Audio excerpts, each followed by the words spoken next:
कुमारगुप्त बीमार हो गए, वृद्ध हो गए, उसी वक्त इस देश पर हुनों के आक्रमण की शुरुआत हुई। और हुनों के आक्रमण की कल्पना शायद आज के सभ्य समाज नहीं कर सकता है। आज विश्व की एक अजायबी मानी जाती है चीन की दीवार।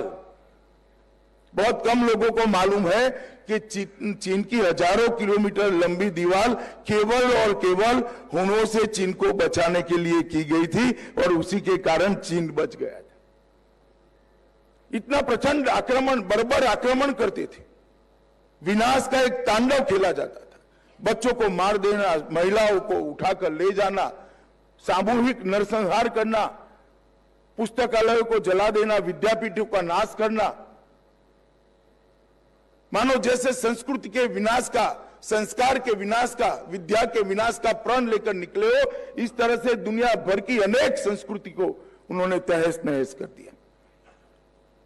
और समूचा चीन अपने पश्चिम इलाके से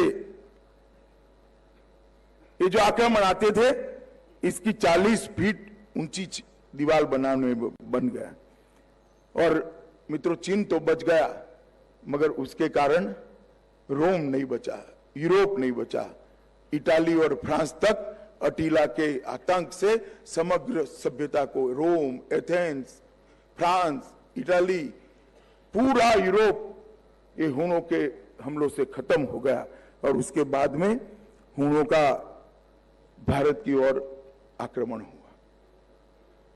जिस तक्षशिला विद्यापीठ ने कई सारे विद्वान दिए, कई बड़े बड़े सेनानी दिए, बहुत बड़े बड़े भीषक वैद्य देने का काम किया, बड़े ज्योतिषाचार्य दिए, गणितज्ञ दिए, खगोल शास्त्री दिए, उस तक्षशिला विद्यापीठ को तहस नहस कर दिया।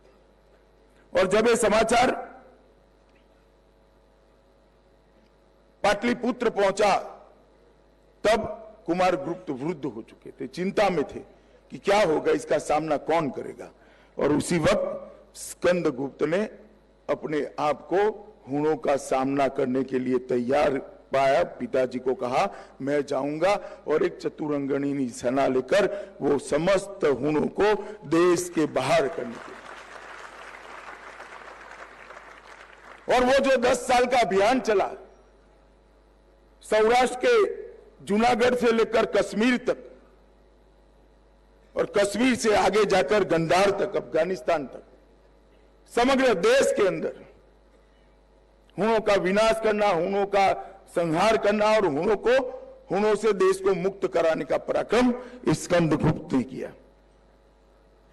और रोम को भी इतिहास का हिस्सा बनाने देने वाले, उखाड़ देने वाले हुनों को पहली बार विश्व के अंदर पराजय का स्वाद चखने का किसी ने सौभाग्य दिया तो परमवीर सम्राट स्कंदगुप्त ने दिया। और उनके ही वीरता के कारण समग्र देश के अंदर से हुन निकलते गए।